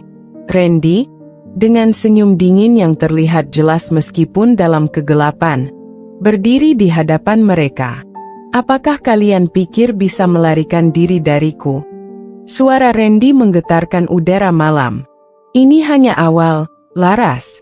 Aku akan memastikan kau membayar semuanya. Laras mundur dengan ketakutan yang jelas terlihat di wajahnya. Tolong, Randy, jangan. Arini mengangkat tangan untuk melindungi Laras, memandang Randy dengan tatapan penuh tantangan. Kau pikir aku takut padamu? Tidak akan ada lagi yang bisa kau rusak di hidupku. Randy, ini sudah cukup. Randy tertawa kecil, namun tertawanya itu terdengar lebih mengancam daripada sekadar ejekan. Kalian tidak akan menang. Kalau bukan aku yang akan menghancurkanmu, Faris akan melakukannya. Itu sudah menjadi keputusan yang tak bisa diganggu-gugat. Arini tahu waktunya hampir habis. Hanya ada satu hal yang bisa mereka lakukan sekarang. Kau salah, Randy, katanya dengan suara tenang namun penuh ketegasan. Kami punya bukti yang cukup untuk menghentikanmu. Kami punya cukup kekuatan untuk menghancurkanmu sekarang. Kau yang terjebak. Randy terdiam sejenak, tampak bingung. Bukti? Apa yang kau bicarakan? Arini hanya tersenyum tipis, seolah tahu bahwa ia memegang kunci kemenangan. Kau terlalu lama meremehkan kami. Tiba-tiba, di kejauhan terdengar suara sirene polisi yang mendekat. Randy menoleh, kebingungan dan rasa panik mulai tampak di wajahnya. Itu adalah kesempatan yang tepat. Arini dan Laras berlari cepat, menyusuri jalan sempit menuju tempat yang lebih aman. Sementara Randy, yang mulai panik, berteriak pada anak buahnya untuk mengejar mereka. Namun, saat Randy mencoba mengejar mereka, suara langkah kaki lain terdengar dari arah yang berlawanan. Beberapa mobil polisi datang dari arah yang berlawanan, mengepungnya. Tak hanya itu, seseorang yang tak terduga muncul dari balik mobil polisi. Bagas berdiri dengan tegap, matanya penuh tekad, dan di tangannya terdapat tas berisi dokumen yang selama ini ia simpan. Randy, permainanmu sudah selesai. Semua bukti yang kami butuhkan sudah terkumpul. Randy membeku. Wajahnya berubah pucat, tidak percaya. Ia menatap Bagas dengan marah. Kau yang mengkhianatiku. Bagas tidak menjawab, hanya mengangkat dokumen di tangannya, yang berisi bukti bahwa Faris dan Randy terlibat dalam sejumlah tindakan kriminal besar. Kalian tidak bisa lari lagi, katanya dengan tegas. Kalian sudah kehabisan jalan. Polisi segera mengamankan Randy dan anak buahnya, sementara Arini dan Laras berdiri terengah-engah. menyaksikan proses penangkapan itu dengan perasaan campur aduk, antara lega, marah, dan bingung. Mereka akhirnya berhasil keluar dari cengkeraman ketakutan. Namun, meskipun malam itu tampaknya berakhir dengan kemenangan, Arini tahu ini hanyalah awal dari segalanya. Perjuangan mereka belum selesai. Dengan bukti-bukti yang mereka miliki, mereka harus memastikan bahwa semua orang yang terlibat akan membayar atas kejahatan yang telah mereka lakukan. Di tengah badai yang belum reda, Arini menyadari satu hal, bahwa ia akan terus berjuang untuk hidupnya, untuk masa depannya, dan untuk keadilan. Tak peduli apapun yang harus ia hadapi, pertempuran ini belum berakhir. Namun, meskipun polisi berhasil menangkap Randy dan anak buahnya, perasaan lega yang dirasakan Arini dan Laras hanya bertahan sebentar. Mereka tahu bahwa meskipun kemenangan kecil ini diraih, pertempuran besar yang lebih berbahaya sedang menanti mereka di depan. Saat malam semakin larut dan suasana kembali tenang, Arini dan Laras duduk di ruang tamu rumah sewaan, yang kini terasa lebih kosong. Wahyu masih belum kembali setelah mengatur rencana dengan polisi. Sementara Bagas sudah pergi setelah memastikan bahwa Randy dan kelompoknya benar-benar berada di tangan hukum. Laras menatap Arini dengan wajah cemas. "Kau yakin semuanya sudah selesai?" tanyanya, suaranya penuh keraguan. Arini menghela napas panjang dan merapikan rambutnya yang kusut. "Aku ingin percaya bahwa semuanya akan baik-baik saja, Laras. Tapi ini belum berakhir. Kita masih harus menghadapi Faris. Dia masih bebas, dan dia lebih berbahaya daripada Randy." Laras menggigit bibir, merasa tak berdaya. "Aku takut, Arini. Jika Faris tahu tentang bukti yang kita punya, dia pasti akan melakukan apa saja untuk menghancurkan kita." Arini menatap Laras dengan penuh perhatian. "Kita sudah terlalu jauh untuk mundur. Kita harus melawan, Laras. Kita punya kesempatan ini, dan kita tidak akan menyerah." Namun, meskipun Arini berbicara dengan penuh keyakinan, di dalam hatinya, ia merasakan ketegangan yang mendalam. Faris adalah ancaman yang jauh lebih besar, lebih cerdas, dan lebih kejam daripada Randy. Dia tahu bahwa melawan Faris bukanlah perkara mudah. Keesokan harinya, kabar penangkapan Randy menyebar dengan cepat ke seluruh kota. Namun, meskipun Randy sudah berada di dalam tahanan, Arini tahu bahwa itu hanya masalah waktu sebelum Faris melakukan sesuatu yang lebih buruk. Dia tidak akan membiarkan hal ini berlalu begitu saja.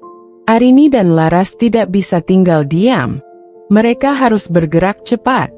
Bersama Wahyu, mereka mulai merencanakan langkah selanjutnya, mengetahui bahwa Faris pasti sudah tahu bahwa mereka kini memegang bukti kuat untuk menghentikannya.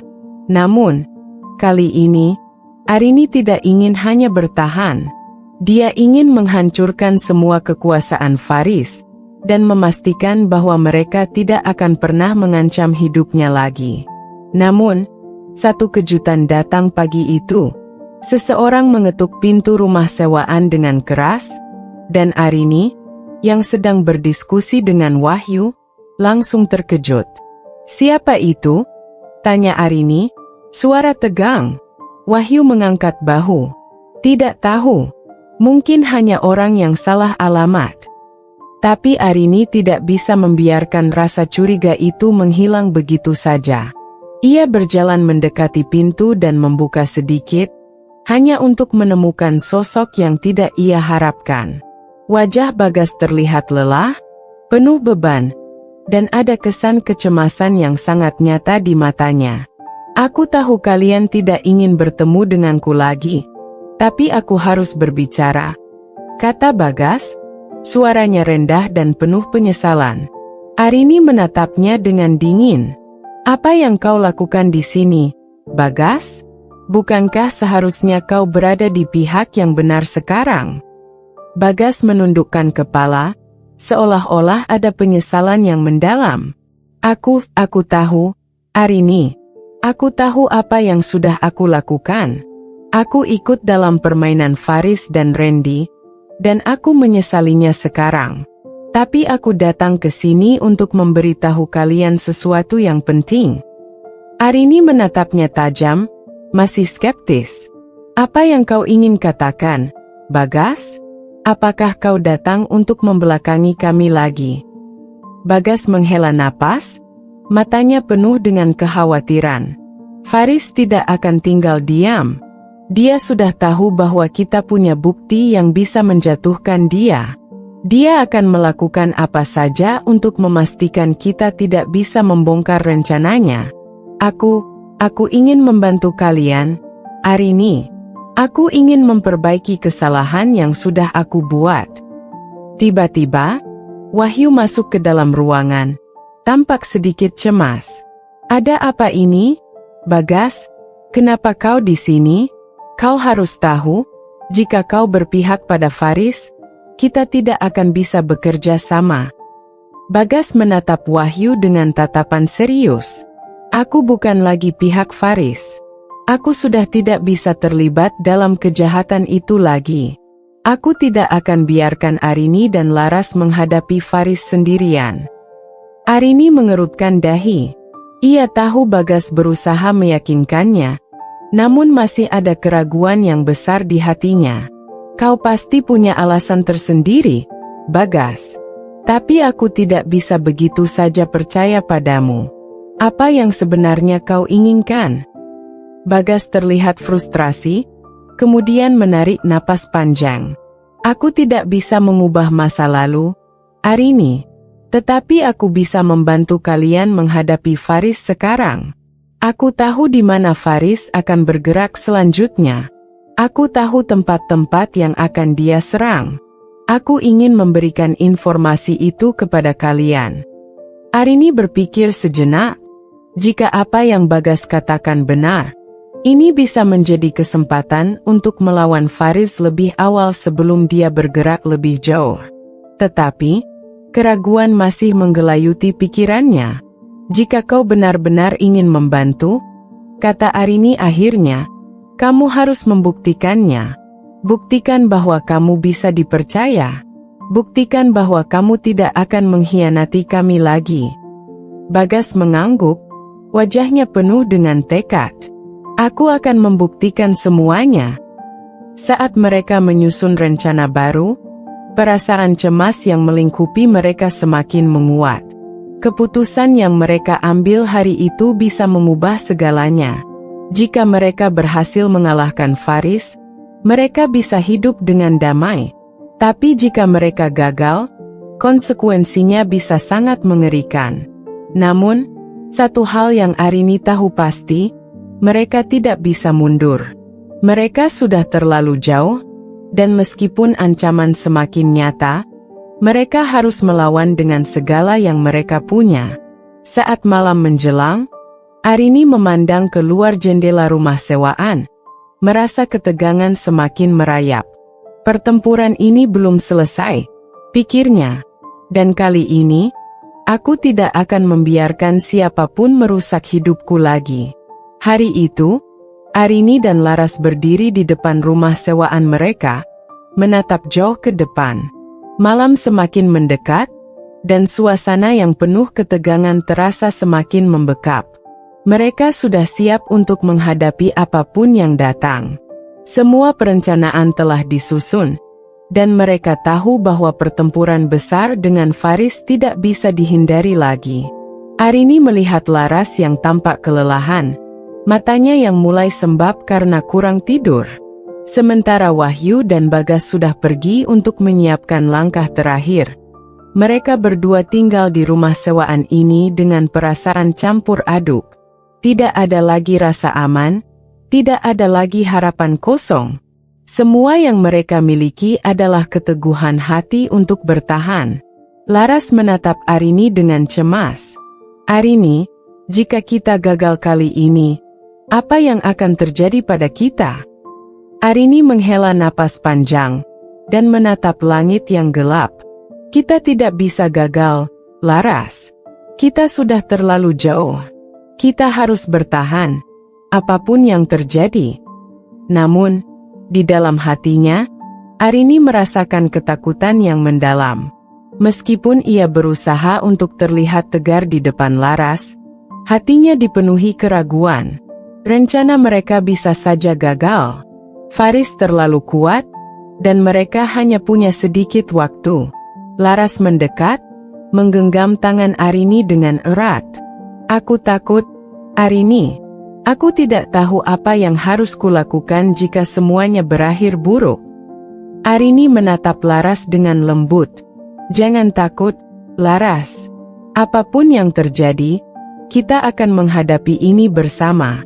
Kita sudah melewati banyak hal, dan kita akan melewati ini juga. Laras mengangguk pelan, meskipun air mata mulai menggenang di matanya. Aku tidak tahu bagaimana jika aku harus kehilanganmu. Arini, kamu sudah banyak berkorban untukku. Arini meremas tangan Laras dengan lembut, mencoba memberi ketenangan pada sahabatnya. Kita tidak akan kehilangan satu sama lain. Kita adalah keluarga, Laras. Dan keluarga tidak pernah menyerah. Saat itu, suara mobil terdengar dari kejauhan. Mereka semua tahu siapa yang datang. Faris akhirnya bergerak. Tidak ada lagi jalan mundur. Beberapa menit kemudian, mobil hitam berhenti di depan rumah sewaan mereka. Randy, yang kini sudah berada di balik jeruji besi, mungkin tidak tahu, tapi Faris datang dengan tekad yang lebih kuat. Seorang pria berbadan tegap keluar dari mobil tersebut, mengarah ke rumah mereka. Arini dan Laras merasakan tubuh mereka kaku. Inilah saatnya, saat mereka harus menghadapi Faris dalam pertempuran hidup dan mati. Namun, sebelum mereka bisa bertindak lebih jauh, suara langkah kaki lain terdengar. Seorang pria muncul dari balik pohon besar, yang ada di dekat rumah sewaan mereka. Bagas, wajahnya terlihat penuh keteguhan, dan di tangannya ada sebuah tas besar yang dipenuhi dokumen. Faris menatap Bagas dengan sinis. Bagas, apa yang kau lakukan di sini? Bagas melangkah maju, matanya penuh dengan tekad.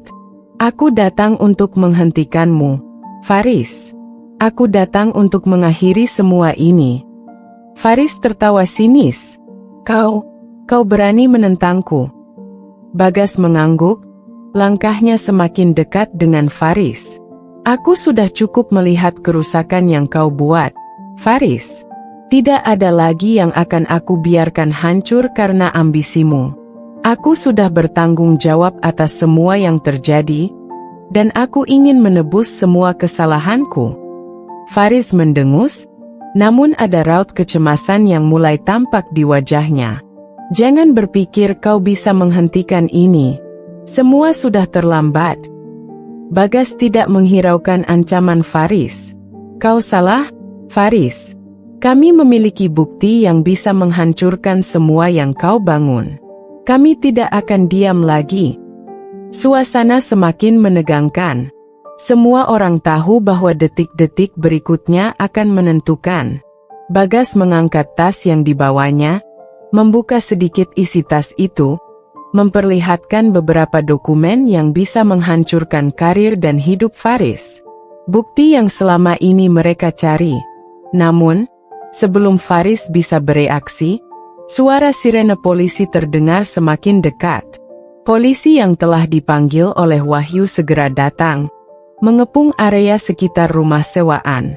Beberapa petugas langsung mengarah ke Faris, menahannya dengan cepat. Faris yang merasa kalah, mulai melawan. Kalian pikir kalian bisa menang? Aku tidak akan menyerah begitu saja. Tapi, Arini, yang selama ini merasa tertekan, akhirnya bisa bernapas lega. Polisi segera mengamankan Faris dan anak buahnya yang ada bersamanya. Tidak ada lagi yang bisa mereka lakukan untuk melawan. Setelah beberapa saat, Semua yang terjadi mulai terasa nyata. Arini, Laras, dan Bagas berdiri di sisi jalan, menyaksikan bagaimana Faris dan anak buahnya dibawa pergi oleh petugas. Arini merasa sebuah beban besar terangkat dari bahunya. Namun, saat ia menoleh ke Laras, ia melihat air mata sahabatnya menetes. "Apa yang terjadi, Laras?" tanya Arini, sedikit cemas. Laras mengusap air matanya dan tersenyum. Meskipun itu terlihat terpaksa. "Aku hanya merasa, aku tidak tahu. Semua ini terasa begitu berat, Arini. Tapi aku tahu kita berhasil. Kita akhirnya menang." Arini memeluk Laras erat-erat. "Kita menang, Laras. Dan ini bukan hanya tentang menang melawan Faris. Ini tentang kita bertahan. Kita bertahan bersama, seperti keluarga." Bagas yang berdiri beberapa langkah di belakang mereka, memandang dengan tatapan penuh penyesalan. Ia tahu bahwa meskipun semuanya telah selesai, ia harus bertanggung jawab atas semua yang telah ia lakukan. Namun, melihat dua orang yang telah menjadi bagian dari hidupnya berdiri bersama, ia merasa sedikit lega. "Terima kasih, Bagas," kata Arini, menghadap Bagas dengan tatapan yang lebih lembut. "Kau sudah membantu kami. Mungkin ini bisa menjadi awal untuk semuanya." Bagas mengangguk, matanya sedikit berkaca-kaca. "Aku tidak pantas mendapatkan terima kasih, Arini. Tapi aku bersyukur bisa membantu." Arini tersenyum, meskipun ada sedikit rasa kehilangan yang tak bisa ia sembunyikan. "Kita semua pernah membuat kesalahan, tapi yang penting adalah kita berusaha memperbaikinya." Di bawah cahaya bulan yang perlahan mulai muncul, suasana yang penuh ketegangan akhirnya mereda. Semua yang mereka hadapi, semua pertempuran yang mereka jalani, kini berakhir dengan sebuah kemenangan yang penuh dengan pengorbanan dan kesedihan.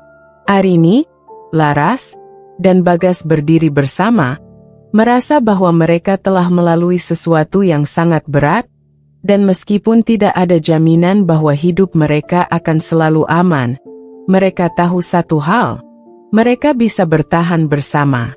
Dalam hidup, tak ada yang lebih kuat daripada ikatan yang terjalin dalam perjuangan. Malam itu, meski penuh dengan haru dan air mata, mereka tahu bahwa mereka telah mengalahkan kegelapan, dan kini ada secercah harapan yang menanti mereka di depan. Setelah beberapa minggu berlalu, kehidupan perlahan kembali normal. Arini, Laras, dan Bagas menjalani hari-hari mereka dengan lebih tenang.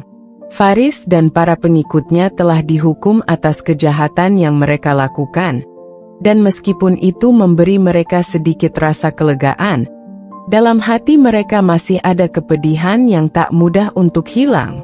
Hari itu, Arini duduk di tepi jendela rumah yang telah mereka pindah setelah semuanya berakhir. Cahaya matahari sore yang lembut menyinari wajahnya, namun hatinya terasa hampa. Semua yang ia alami, semua perjuangan yang telah dilalui, membawa banyak luka yang sulit untuk sembuh. Laras duduk di sampingnya, menatap langit yang sama. Wajahnya tampak lebih damai daripada beberapa minggu yang lalu, meski matanya masih menyimpan banyak kisah yang tak terungkapkan. "Apa yang kamu pikirkan, Arini?" tanya Laras pelan. Suaranya lembut namun penuh arti. Arini menatap jauh keluar jendela, ke arah jalan yang sepi. "Aku hanya merasa, semua yang kita lalui seperti mimpi buruk yang tak ingin diingat, Laras. Tapi meskipun begitu, kita harus belajar untuk menerima dan melanjutkan hidup. Semua yang terjadi memberi kita pelajaran berharga. Aku hanya berharap bisa menghapus rasa sakit yang tertinggal." Laras mengangguk, memahami perasaan sahabatnya. "Aku juga merasakannya. Terkadang, rasa penyesalan datang begitu mendalam. Seperti ada yang hilang, sesuatu yang tak bisa digantikan lagi. Tapi kita tak bisa terus terjebak dalam penyesalan itu, bukan?